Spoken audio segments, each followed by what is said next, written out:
तारक नाम सभी समय, भोलो सत्योम सिद्धाय नमः। स्वयं ही सिद्ध है और सिद्ध ही सत्य है।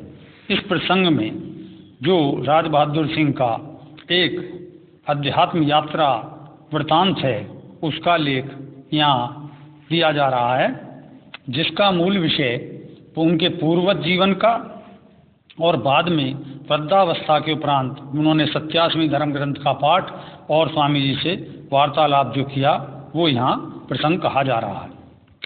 कहते हैं, मैं भारत की आज़ादी के कुछ वर्ष बाद साइंस में ग्रेजुएशन की थी और मुझे गांव में परिजनों को सताए जाने पर गांव की राजनीतिक गतिविधियों से जूझना पड़ा और ग्राम प्रधान बना और कानूनी विवादों का भारी रूप से सामना करना पड़ा।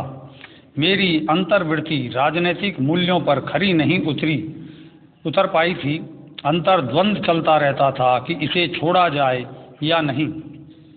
इस ऊपो के मध्य ही मेरा विवाह भी हो गया और 2 संतानें भी की सुख को भी प्राप्त पाया, परंतु मन की यथास्थिति बनी रही। मैं धार्मिक भी नहीं था तो अधार्मिक भी नहीं था। हाँ, धर्म के रहस्यवाद व प्रयोगवाद के प्रति खोजपूर्ण धारणा थी। अतः मैंने अपने गांव के पंडित जी से पूछा कि पंडित जी, मुझे मेरे मानसिक शांति और इष्ट दर्शन के लिए कोई विशिष्ट पूजा पद्धति बताओ। तो पंडित जी बोले, भैया, तुम्हें वेद माता गायत्री की उपासना सर्वश्रेष्ठ रहेगी और श्रद्धा विश्वास के साथ करने पर अवश्य गायत्री शक्ति के दर्शन प्राप्त होते हैं। मैंने कहा, देर किस बात की पंडित जी, जो करना है वो अभी बताओ।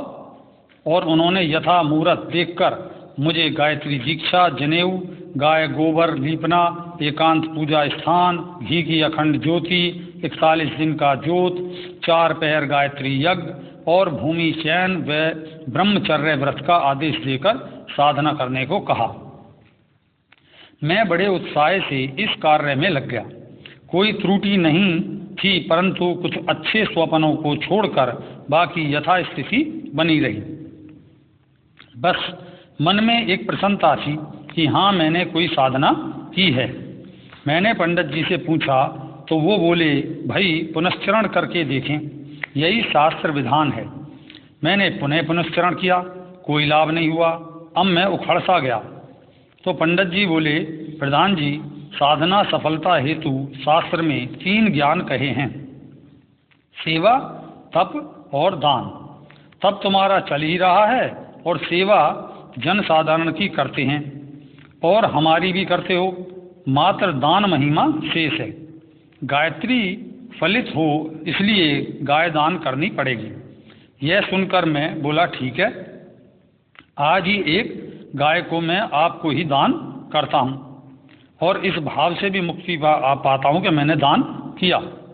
और अपने घेर से एक गाय बछड़े सहित खोलकर पंडित जी के हाथ में मंत्र दान विधि के द्वारा अर्पित कर दी। परंतु कहानी वही की वही रही। अब पंडित जी बचने लगे और बोले, भैया, जितना मुझे आता था मैंने तुम्हें बता दिया। अब तुम किसी सिद्ध ज्ञानी की शरण लो जो गायत्री का विशिष्ट उपासक और सिद्ध हो। यह सुनकर मुझे पंडित जी पर गुस्सा तो आया, पर मैं बोला, ऐसा सिद्ध के विषय में भी आप ही बता दो। तो बोले कि शीघ्र खोज कर बताऊंगा। इस बीच में मैं अपने और कार्यों में लग गया। एक दिन पंडित जी घर आए, बोले, प्रधान जी, आजकल हरिद्वार से लेकर मथुरा तक एक गायत्री महाविज्ञान के सिद्धाचार्य का बड़ा प्रचार चल रहा है, जो गृहस्थ जीवन में रहते हुए गाय के गोबर से बचे जौ अन्न का ही भोजन कर गायत्री महायज्ञ करते, जन कल्याण करते, गायत्री सत्संग करते हैं। तुम उनसे उनके संपर्क करो और वर्तमान में कहाँ मिलेंगे यह बताया। तब मैं शीघ्रता से जाकर समय लेकर उनसे मिला। वे सहज सज्जन व विद्वान प्रतीत हुए और उन्होंने अपना आशीर्वाद देकर उन्हें चतुष्पाद गायत्री का अनुष्ठान विधि बताकर करने की प्रेरणा दी। मैंने घर आकर वैसा ही किया तो मातृ उत्साह को छोड़कर कुछ भी नहीं प्राप्त हुआ। मैं पुनः उनसे जाकर मिला तो वे बोले पुनश्चरण करो। मैंने भी धैर्य रखकर 2 बार और पुनश्चरण किया और वही की वही स्थिति शेष रही। मैं पुनः उनके पास उनके नवनिर्माण आश्रम में पहुंचा। तब वहाँ रुककर देखा कि अनेक पीत वर्ण वस्त्रधारी गृहस्थी साधक अपनी अपनी गायत्री उपलब्धियों व दर्शनों को लेकर परस्पर वार्ताएं कर रहे थे। तब मैं उन्हें सुनता रहा और सोचता रहा कि शायद ये मुझसे ज़्यादा पवित्र और श्रद्धालु होंगे, तभी उन पर गायत्री माँ की कृपा है। तब मैंने आचार्य जी से मुलाकात की और असफलता का कारण पूछा तो वो सोचते हुए बोले, बंधु, गायत्री माँ तुम्हारी परीक्षा ले रही हैं और पुनर्जन्म के पाप भी कट रहे हैं। तुम्हें अति शीघ्र गायत्री माँ की कृपा होगी और गायत्री की जो भी उपासना विधि है तो वो तुम ठीक प्रकार से कर रहे हो, यह मैं देख पा रहा हूँ। अब जाओ और पुनः साधना में जुट जाओ, अवश्य कल्याण होगा। ये आशीर्वाद पाकर मैं गांव लौटा और पुनः गायत्री साधना में जुट गया। अब मैं बोला, मुझे कहीं नहीं जाना, अगर मेरे भाग्य में गायत्री सिद्धि कृपा है तो यहीं मिलेगी, अन्यथा जो होगा वो गायत्री इच्छा। और ऐसे ही कई वर्ष बीत गए। गांव घर के विवाद, पुनः चुनावों में मेरी विजय हुई और मेरे पुत्र शिक्षा में सामान्य निकले, पर मैं असंतुष्ट होकर भी गायत्री साधना में लगा रहा। इस बीच एक घटना हुई। गांव में विपक्ष पार्टी ने उन्हीं का आपसी विवाद में 2 हत्या हो गई। उनमें मेरा नाम आने का संदेह था तो मैं कुछ समय को गांव से बाहर चला गया और मुझे लगा यही समय है मैं तीर्थ यात्रा भी कर लूं। और मैं यात्रा करता हुआ मथुरा वृंदावन से काशी पहुंचा। उस समय के प्रसिद्ध संतों के दर्शन सत्संग सुने और प्रत्यक्ष देखा कि 2 प्रसिद्ध चमत्कारिक संत गायत्री की सिद्धि होने पर भी जमकर भांग पीते थे और दिगंबर रहते हुए गंगा जी में नाव पर एकांत में रहते थे। मैंने सोचा कि क्या गायत्री उपासक और भांग का पान? सत्संग से पता चला कि इन्होंने एक संत से गायत्री दीक्षा लेकर सरकारी सर्विस छोड़कर काशी में एकांत साधना की और गायत्री ने प्रत्यक्ष होकर इनके इष्ट देव के बारे में बतलाया और इनके इष्ट थे भैरव भगवान, और तभी ये भांग और भैरव का मेल कर परमहंस हैं। मुझे अनसुलझे प्रश्न का सामना करना पड़ा कि जो गायत्री स्वयं वेद सिद्धि है वो इन 2 सिद्धों को भैरव व श्री राम की साधना सिद्धि करने का प्रत्यक्ष आदेश क्यों दिया। इन सिद्धों का उत्तर था कि हमारे पूर्व जन्म में यही साधना शेष रह गई थी, उसी को गायत्री माँ ने हमें प्रदान कर पूर्णता की और लगा दिया। पर मुझे असंतुष्टि रही कि तो क्या गायत्री साधना मात्र साधना जगत की एक कुंजी है जिसे प्राप्त कर अपने अपने भाव इष्ट को प्राप्त कर पूर्णत्व में प्रवेश किया जाता है? तब गायत्री पूर्णत्व नहीं है, मात्र कुंजी के रूप में पूर्ण है। यही चिंतन चलता रहा तो वहीं गंगा घाट पर एक प्रसिद्ध दार्शनिक और विश्वविद्यालय में दर्शन शास्त्र के प्रमुख अधिकारी विद्वान से भेंट हुई, जिन्हें बाद में पद्मश्री आदि पुरस्कार मिले। वे यह सुनकर बोले कि बंधु, मेरे गुरु परमहंस प्रत्यक्ष सूर्य विज्ञानी व हिमालय लोक के सिद्ध वासी रहे। उनका कहना है कि गायत्री शक्ति है। इस मंत्र के 24 बीजाक्षर में 24 तत्वों में शोधन होकर मनुष्य के 24 विकारों का नाश होकर चिदाग्नि जागृत होकर मनुष्य में परम तत्व की साधना करने और ग्रहण करने की शक्ति प्राप्त होती है। व्यक्ति साधना जगत में प्रवेश करता है तब इससे आगे सिद्ध गुरु अपने मतानुसार व्यक्ति के इष्ट शक्ति का बीज मंत्र देकर उसे भाव शरीर प्रदान करता है। यही भाव शरीर ही व्यक्ति में प्रकृति को आकर्षण और विकर्षण की सगुणता प्रदान करता है, जिससे व्यक्ति अपने गुरु में ही प्रकट अपने इष्ट को अपने भाव शरीर के माध्यम से ग्रहण करता है और शिष्य गुरु का द्वैत भाव मिटकर एकमात्र सत्ता गुरु इष्ट या ज्ञान शेष रहती है। और यही गुरु शिष्य दीक्षा प्रणाली में छिपा रहस्य भी है। यही सिद्ध देह या अमर देह प्राप्ति का रहस्य है। जो आज के अनेक सिद्धों में दिखाई देता है। मैं बोला, तो यहाँ एक देह में दूसरी देह का वास हुआ, अर्थात जो पूर्व जन्म या पूर्व साधना के बल से अपनी सूक्ष्म शरीर की प्राप्ति कर ली है, वही व्यक्ति गुरु अपने शिष्य में अपनी सूक्ष्म देह का संचार व स्थापना कर साधना कराता है, और दो देह स्थूल व सूक्ष्म मिलकर प्रकृति या अप्रकृति चमत्कार करते हैं। यह तो कोई उच्चता या पूर्णत्व नहीं हुआ, जबकि देखने में द्वैत पूर्णत्व है। तभी तो उपयुक्त शिष्य न मिलने के कारण गुरु को अपनी देह सिद्ध अर्थात सिद्ध देह का संचार या स्थापना नहीं कर पाने के कारण ये कथित सिद्ध परंपरा एक या दो शिष्य पीढ़ी पर जाकर रुक जाती है और व्यर्थ की साधना प्रणाली का प्रचलन चलना शेष रह जाता है। जैसे रामानंद ने तो कबीर, रैदास आदि 12 शिष्यों में अपनी सिद्ध देह को संचारित कर व स्थापित कर उन्हें पूर्ण कर दिया, परंतु कबीर या रैदास आदि ने आगे ऐसी सिद्ध देह ना पाकर अपने को स्थापित नहीं कर पाए। या यूँ कहें कि रामानंद ने आगे सिद्ध परंपरा व्यापक सिद्ध देह ना देखकर अपने को पुनः अपने ही में समेट लिया। तब यहाँ प्रश्न यह उठता है कि क्या कुछ ही लोग सिद्ध हो पाए हैं जो समय समय पर अपने को अपने 12 शिष्यों के रूप में अपनी ही सिद्ध देह को प्रत्यक्ष कर शिष्य परंपरा के प्रचलन का भ्रम उत्पन्न करते हैं। मुझे तो यही प्रत्यक्ष लगता है। यह सुनकर वे महाउपाध्याय यह कहकर चुप हो गए कि दर्शन शास्त्र से परे भी अनेक आश्चर्य हैं, और चिंतन करते हुए चले गए।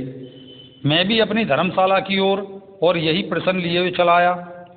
आगामी सत्संग में उन्होंने स्वीकारा कि उनकी दीक्षा के समय उनके परमहंस गुरुदेव के शरीर में 2 आत्माओं का समागम हुआ। अपूर्व शक्ति का कमरे में प्रवाह हुआ और विधिवत दीक्षा के उपरांत मुझे भी अपनी देह में अन्य देह का संचार, स्पर्श, गति का शक्तिपूर्ण अनुभव हुआ। आगे चलकर इन महामहोपाध्याय जी को अपने शिष्यों में दीक्षा न देने का गुरु आदेश हुआ, परंतु उन्होंने अपने अन्य गुरु संतों से मिला ज्ञान को एक साधना क्रम में बदलकर अपने मानस पुत्र के रूप में जो शिष्य परंपरा थी वो चलाई, जो शीघ्र नष्ट हो गई, और उनके गुरु आश्रम में भी मात्र कुमारी पूजन शेष रहकर ताला पड़ गया। मुझसे इन मनीषी ने अपनी साधना तांत्रिक क्रिया दीक्षा की साधना कराई, जो इस प्रकार से थी कि अपनी सुषुम्ना अर्थात इंगला पिंगला नाड़ी के मध्य मूलाधार चक्र में अपने मन दृष्टि से एकाग्र चित्र देखते हुए एक ज्योतिर्मय पथ की ऊर्ध्वगामी कल्पना करो और उसमें अपना एक बीज मंत्र का जाप करते हुए ध्यान करो तथा साधना द्वितीय क्रम में केवल ओम मां कहते हुए मूलाधार से आज्ञा चक्र तक जो सुषुम्ना पथ है अर्थात मन पथ है, उससे इस मंत्र से हृदय से मातृत्व का भाव करते हुए अर्थात मातृत्व का अपने हृदय में भाव भरते हुए मात्र माँ पर आश्रित रहो और उसे पुकारो तो माँ कुंडलिनी स्वयं जागृत होगी। मैंने यह विधि भी की, परंतु इसका परिणाम से कुछ भक्ति भाव का उदय लगता था। बाकी जैसे उनके अन्य विशिष्टों का हाल था वही मेरा भी हुआ। इस बीच मैंने गांव में कुशल मंगल का समाचार पाया और एक साधु का संग किया, जिसने बताया कि कानपुर के पास एक नए गायत्री के नवीन सिद्ध साधक हैं जो जाति से ठाकुर हैं और सर्विस त्याग कर वहाँ भूमिगत कमरे बनाकर साधनारत हैं। उनकी आंखों में इतना तेज है कि इस्पात को भी पिघलाया जा सकता है या इस्पात को भी पिघला दिया था, तथा उनके माँ कहते ही उनके हाथ सिक्कों से भर जाते हैं तथा हवा में नारियल आकर स्वयं ही 2 टुकड़े हो जाता है। वो गायत्री यज्ञ कराते हैं और गायत्री मंत्र की दीक्षा देते हैं। बड़े बड़े धर्माधिकारी राजपाल उनके शिष्य हैं। मैं बोला वहीं चलकर देखा जाए। मैं वहाँ पहुँचा तो यही सब मैंने भी देखा, पर साथ ही देखा कि उनके शिष्यों में स्वयं की कोई अनुभूति नहीं थी, बल्कि गुरुदेव की सिद्धि से उनके साथ आध्यात्मिक चमत्कार होते थे। उन्होंने एक बड़ा शिक्षण संस्थान भी बनवा रखा था। मैंने स्वयं देखा कि उनके हाथों में सरकारी धन रूपी रुपये आते थे। जब वो माँ कहकर अपने हाथ आगे पसारते तो मैंने सोचा कि जब ये रुपयों को प्रसाद रूप में अपने भक्तों में बांटते हैं तो सोने या हीरे जवाहरात क्यों नहीं मंगाकर बांटते हैं, ताकि शिष्यों का धनाभाव भी समाप्त हो जाए और इनका चमत्कार भी पूर्ण हो। वहाँ भी सिद्धि का कारण पूर्ववत उदाहरण स्वरूप ही पता चला कि उन्हें भी सोते समय बचपन में अपने तकिए के नीचे एक शंख व भोजपत्र पर लिखा गायत्री बीज मंत्र मिला, जिसकी अखंड साधना की उनकी देह शुद्ध हो गई और उनके पूर्व जन्म के गुरु ने उनके शरीर में आकर यह चमत्कारिक स्थिति को जन्म दिया। अर्थात आत्मा एक देह अनेक तथा एक देह में स्थूल सूक्ष्म शक्ति का मिलन परिणाम पदार्थों का स्थान परिवर्तन करने की दृष्टि ब्रह्म कला रूपी चमत्कार के बल से भक्तों का शोषण मात्र हो रहा था। कोई ज्ञान ध्यान की जागृति यहाँ नहीं देखने में आई, ना इनके शिष्यों में, ना इनके पुत्र या पत्नी में, जैसा कि कबीर रैदास की पत्नी सामान्य रहीं और पुत्र भी सामान्य रहे, क्योंकि उनका स्वयं की कोई जागृति नहीं थी, मात्र गुरु तत्व का खेल था। मुझे वहीं एक दिल्ली के पास से आए पॉलिटेक्निकल के अध्यापक से परिचय हुआ।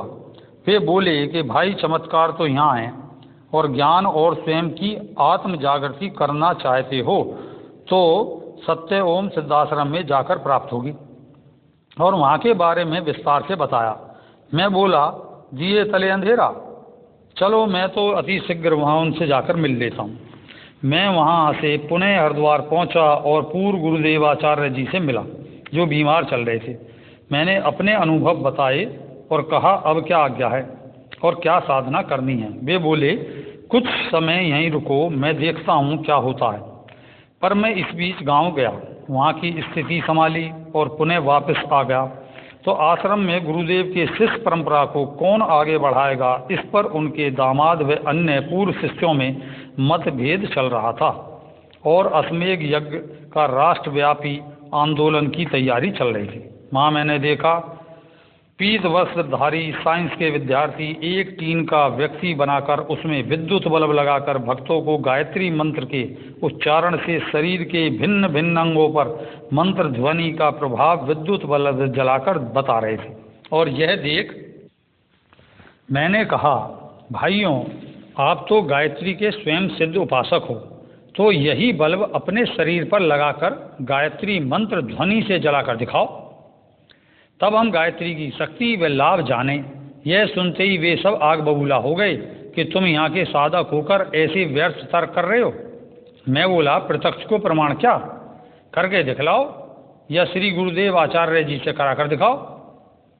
तो वहाँ चाय चाय मच गई और मुझे वहाँ से बलपूर्वक हटा दिया गया। मैंने वहाँ एक ज्योति नामक पत्रिका के प्रकाशन के समय देखा कि अनेक लोग विश्व भर की पुस्तकों को जमीन पर रख उनमें से तरह तरह के ज्ञान उपयोगी बातें छांटकर और उनसे अपना मत डालकर संशोधित कर पत्रिका में छाप रहे थे कि साहब, ये आचार्य गुरुदेव जी के आध्यात्मिक अनुभव हैं। तथा यह सब देखकर मैंने सोचा, अब यहाँ से चलना चाहिए, पर मैं यह सब आचार्य जी से जरूर कहकर आऊँगा। यह सोचकर मैं उनसे मिला तो वे लेटे हुए थे। एक झरोके इसमें से भक्तों को दर्शन दिया करते थे। चूँकि पुराना परिचित भक्त था तो मैं उनके पास बैठा। मैंने अपनी बात कही कि प्रथम तो मुझे यह बात बताएं कि जो मुक्त है वो पंडित व आचार्य या शर्मा क्यों लगाए हुए, तथा गायत्री मंत्र में देवी का स्वरूप कहाँ है, गायत्री का बीज मंत्र क्या है, तथा गायत्री में ब्रह्मा वशिष्ठ विश्वामित्र का शाप और उत्कीलन विद्या क्या है। जो सिद्ध हैं उनका तो बीज भी सिद्ध होना चाहिए, तब उनके बीज से उत्पन्न उनकी संतान में आध्यात्मिक जागृति क्यों नहीं होती है, जैसा कि आपकी पुत्री में भी नहीं है। ये सब सुनकर हत प्रभत रह गए वे बोले, भाई तुम अब यहाँ से जाओ, क्योंकि तुम अब श्रद्धालु कम और स्वयं आचार्य बनते जा रहे हो। मैं अपना उत्तर ना पाकर निराश हुआ और उन्हें अंतिम नमस्कार कर वहाँ से चला आया। मैं यहाँ एक बात अवश्य कहूँगा कि मेरे इस साधना के भ्रम काल में अर्थात भ्रमण काल में कथा की संक्षिप्तता के कारण वर्षों की भ्रमकता दिखाई देती है, जो कि 23 साल का विचरण है, जिसमें अनेकों बातें रह गई हैं। अतः पाठक गण मेरे इस प्रकार के भ्रमात्मकता को नज़रअंदाज कर मात्र साधन वार्ता का आनंद लें। तब कुछ समय बाद मुझे एक हठयोगी से मिलने वाले मौनी बाबा से अपने खेतों में लगे ट्यूबवेल नलकूप पर योग सत्संग प्राप्त हुआ। मैंने और उन्होंने अपने अपने आध्यात्मिक अनुभवों का परस्पर चर्चा करते हुए तर्क रखे।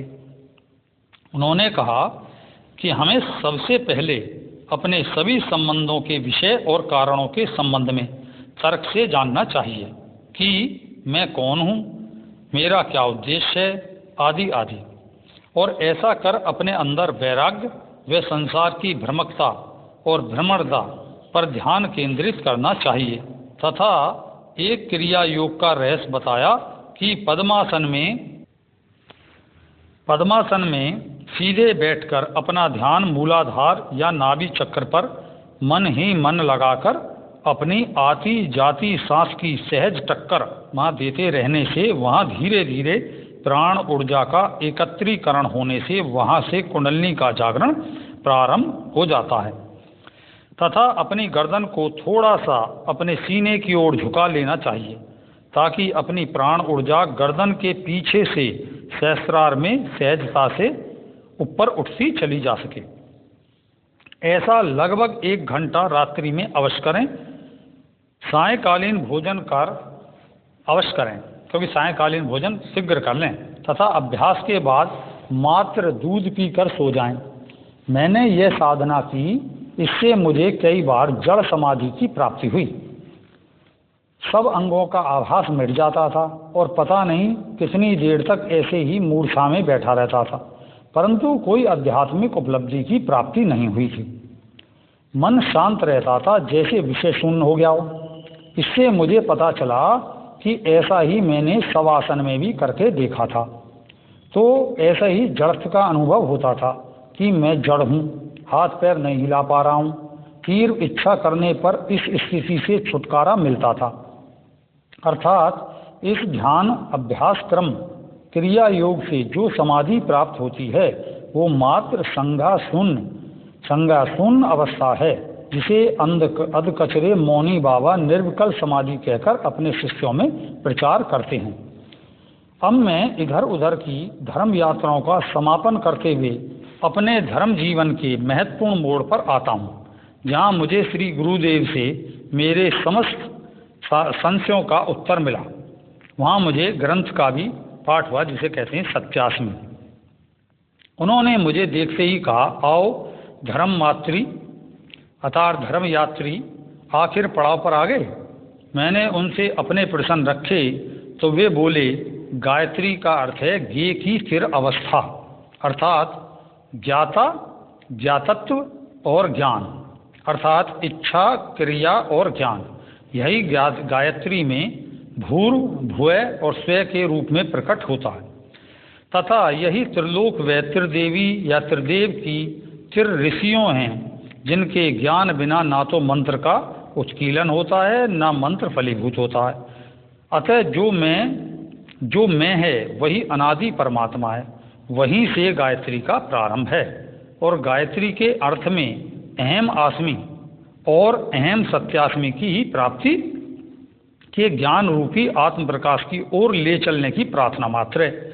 यहाँ सविता ही आत्म देवता हैं, चूंकि आत्मा स्त्री व पुरुष के प्रेम लय से मिलकर बनी है, अतः सविता आत्मा का दूसरा नाम है, जिसे आप स्त्री व या पुरुष देव मानकर नाम दे सकते हैं। अथवा आत्मबोध के कारण कौन किसे क्या कहें, अर्थात कोई है ही नहीं, यही संसार से परे निराकार परमात्मा भी गायत्री का अर्थबोधक है। चूंकि मैं आत्मा में एक मैं पुरुष है, यह बीज दान कर तटस्थ व स्थिर है तो वह उत्पत्तिकर्ता में मात्र सहयोगी है, परंतु मैं का दूसरा पक्ष मैं स्त्री इस बीज को ग्रहण कर माता बनती है और स्वयं को उत्पन्न करती है। अतः यहाँ ज्ञाता भी माता भी है और इसी कारण माता गायत्री कहलाती है। अतः यहाँ वेद रूपी आत्मज्ञान को उत्पन्न करने के कारण गायत्री माता कही गई है। और गायत्री का बीज मंत्र है भृग, अर्थात भृग माने मूलाधार, मूल तत्व सत्य और सत्य का द्वैत से अद्वैत तक जागरण, अर्थात कुंडलिनी शक्ति का जागरण ही भृग है। और 3 ऋषि का अर्थ है अहम ब्रह्मास्मि, में ही ब्रह्म हूँ, ब्रह्म ही वशिष्ठ है अर्थात संपूर्ण है। विशिष्ट अर्थ यहाँ दिया गया है, विशिष्ट होना, और विशिष्ट ही विश्वामित्र है, अर्थात सत्य जब संपूर्ण होता है तब उसके समस्त संबंध ही विश्व के मित्र रूप में विश्वामित्र बन प्रेम पूर्णत प्रदान करते हैं। इन 3 ऋषियों अर्थ के सम्मिश्रण से गायत्री का उत्कीलन होता है और सत्य प्रकट होता है। अतः मंत्र को संपूर्ण भावार्थ के साथ ध्यान करते हुए जप करने पर मंत्र की सिद्धि प्राप्त होती है। गायत्री के चतुष्पाद अर्थात 4 प्रकार ही प्रातः, मध्य, सायं, रात्रि के रूप में क्रमबद्ध ज्ञान 4 वेद हैं। गायत्री के 24 बीजाक्षरों का शरीर में मूलाधार से सहस्त्रार तक 3 बार शक्ति न्यास किया जाता है। 8 ऋण, 8 धन और 8 शक्ति चक्र के रूप में गुरु प्रदत्त क्रिया योग से कुंडलिनी जागरण किया जाता है। यही गायत्री घट स्थापन सिद्धि कहलाती है। तथा बताया कि शास्त्रों में स्त्री को दीक्षाधिकार नहीं दिया है। शास्त्रज्ञ कथन है कि स्त्री में ही दीक्षा शरीर नहीं होता, क्योंकि दीक्षा अर्थात देना पुरुष का गुण है और जो स्त्री दीक्षा दे रही है वो स्त्री शरीर में पुरुष है, जबकि यह धारणा गलत है, क्योंकि स्त्री देती भी है और लेती भी है, पुरुष केवल लेता और देता है।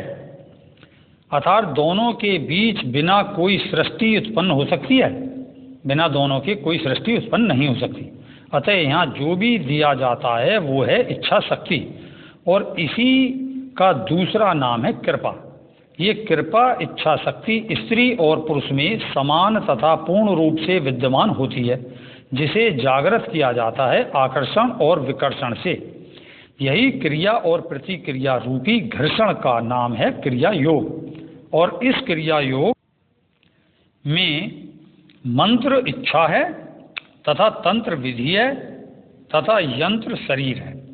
इन तीनों का सम्मिश्रण क्रिया योग है और परिणाम है इच्छा शक्ति या कृपा शक्ति या कुंडलिनी का जागरण। कुंडलिनी सभी में है, चूंकि यह शक्ति का नामांतरण है। यह प्रत्येक व्यक्ति में 3 रूप में मिलती है। नंबर 1 शारीरिक, नंबर 2 मानसिक, नंबर 3 इच्छा शक्ति। जब इन तीनों का संयुक्तीकरण होता है तब इसे ही कुंडलिनी जागरण कहा जाता है। और उन्होंने मेरे प्रसन्न सिद्धों में शिष्य परंपरा और इससे आगे शक्ति विहीन क्रिया योग मात्र एक विधि बनकर प्रचलित क्यों रहती है, इस विषय में बताना प्रारंभ किया। कहा कि गृहस्थ में रहते हुए सिद्धि हुई हो या ब्रह्मचर्य अवस्था में रहते हुए सिद्धि हुई हो, इन अवस्थाओं में मात्र गुरु कृपा ही देखने को आती है। अतः यहाँ कोई भी क्रिया योग विधि नहीं है, क्योंकि गुरु कृपा से मन जागृत होकर साधक के मन स्तर भेद के अनुसार शरीर में स्थित चक्रों में जा लगता है। मन चाहे कहीं भी किसी भी चक्र पर लगा लें, वे सभी चक्र मन के ही स्तर भेद हैं और मन उस चक्र या स्तर पर अपने को विस्तारित करता रहता है। अतः मन का यही विस्तार चिदाकाश या चित आकाश या आकाश नामों से जाना जाता है, क्योंकि आकाश संपूर्ण व्यापकता का प्रतीक है। और इस आकाश में जो आलोक है वो मन के ही रूप में विस्तारित अनंत अलौकिक रूप से भासता है। अर्थात समस्त आत्म इच्छा का स्वरूप मन एक छोटी इच्छा की जगह अपनी मूल इच्छा को लेकर प्रकट होता है, तब वो आकाश बन दिखाई देता है। उस अवस्था में कोई काल समय नहीं रहता है, क्योंकि काल भी अनंत हो जाता है। और ये सब किसको दिखाई देता है? वो दृष्टा तुम अर्थात आत्मा, तुम ही आत्मा हो को दिखाई देता है कि मैं स्वयं ही तो कण से व्योम तक अनंत रूप में प्रकट और भोगता हूँ, स्वयं को ही भोग रही हूँ, यह ज्ञान होता है। तब शिष्य अपने गुरु कृपा से आत्म जागृत होकर अपने अंदर गुरु देह को देखता है। चूंकि कृपा शक्ति के रूप में गुरु ही कृपा शरीर धारण कर शिष्य के साथ बना रहता है। गुरु की जितनी अनंतता व्यापकता की प्राप्ति होती है, अर्थात गुरु को जितनी आनंद और यह अनंतता की व्यापकता की प्राप्ति हुई है, उतना ही शिष्य भी गुरु के साथ संयुक्त होकर वही स्थिति प्राप्त करता है। अगर गुरु में चमत्कारवाद या भौतिक जगत पर आत्म शासन करने की इच्छा शेष है, तो शिष्य में भी यही प्रतीत होगी। गुरु अपने आत्मिच्छा को अपने मूल शरीर के द्वारा संचालित करता है, अपनी ही वृत्ति के जैसे अन्य शरीरों से अपनी शेष आत्मिच्छा की पूर्ति करता है, जो शिष्य परंपरा के रूप में दिखाई देती है। जितना भी गुरु को अपने सूक्ष्म शरीर पर पकड़ होती है और उस सूक्ष्म शरीर को कितने स्वरूपों में विभक्त कर अर्थात बांटकर अपनी इच्छा शक्ति की पूर्ति कर सकता है, यह क्षमता या सिद्धि पर पकड़ होती है, उतना ही मत संप्रदाय का विस्तार होता जाता है।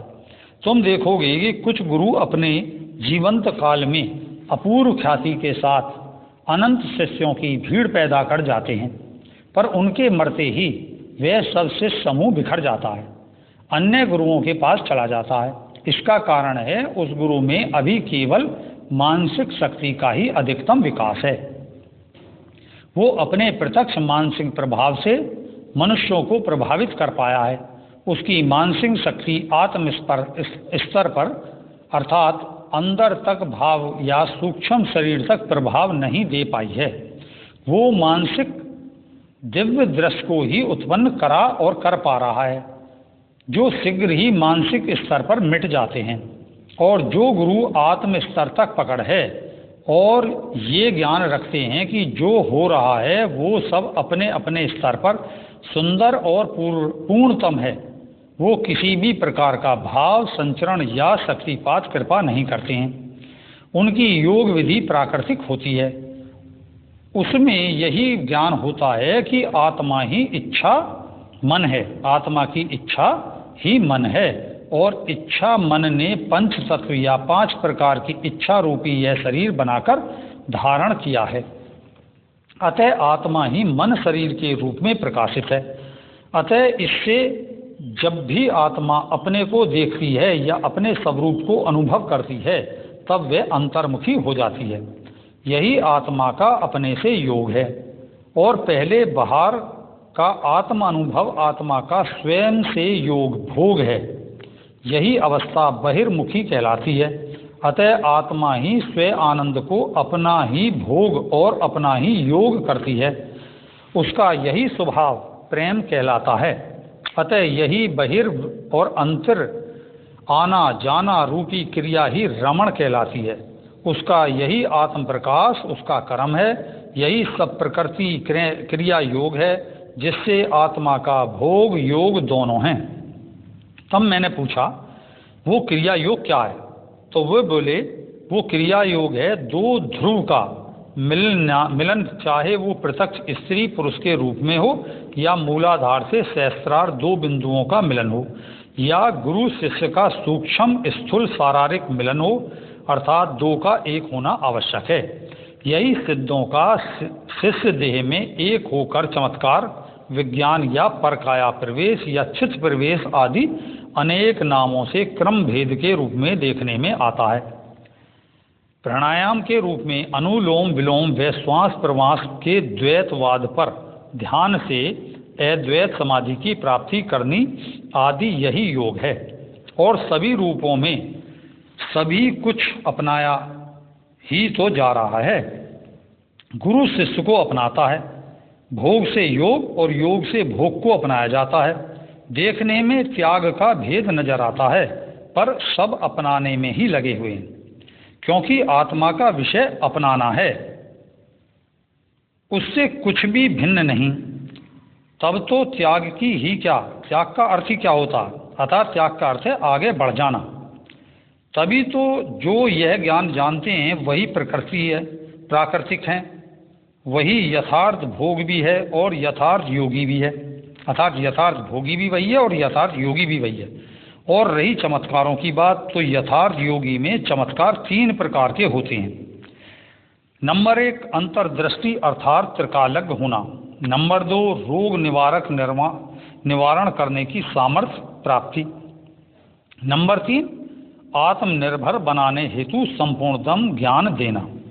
इसके अलावा जो भी चमत्कार है वो मात्र मनुष्य में अपनी सामर्थ्य का भय उत्पन्न करने से भिन्न कुछ भी नहीं है, अर्थात योगी के पास भक्त के संपर्क में आने भर से ही शक्ति गुणों का आदान प्रदान हो जाता है।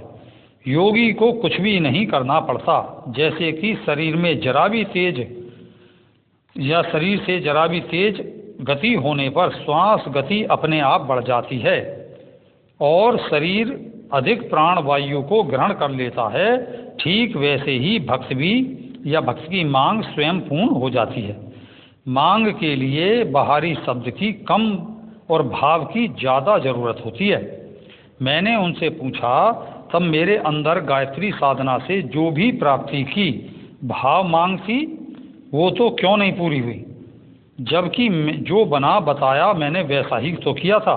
तब गुरुदेव बोले कि वहाँ 2 घटनाएं घटी, प्रथम तुम और तुम्हारी मांग तथा द्वितीय पंडित और गायत्री मंत्र द्वारा प्राप्ति या गायत्री मंत्र द्वारा पूर्ति। अब ये दोनों मांग और पूर्ति में मांग तो थी पर पूर्ति नहीं थी, क्योंकि ना तो पंडित सिद्ध था और ना ही मंत्र सिद्ध था, अर्थात पंडित और मंत्र रूपी पूर्ति पूर्ण नहीं थी।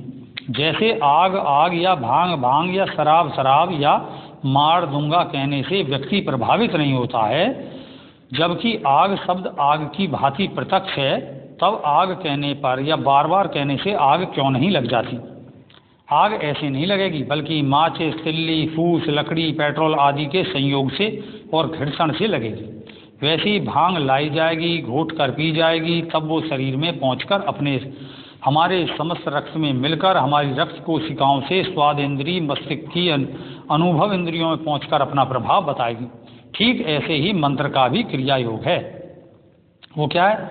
मैं शब्द मंत्र अर्थ भाव चिंतन और लक्ष्य और सबका निरंतर संघर्ष रूपी दोहराना, जब तक कि हमारे शरीर में अन्नमय कोश में शोधन होकर मनोमय कोश में जाकर विद्युत में आवेश उत्पन्न हो जाते हैं, अर्थात विद्युत में आवेश नहीं उत्पन्न हो जाए।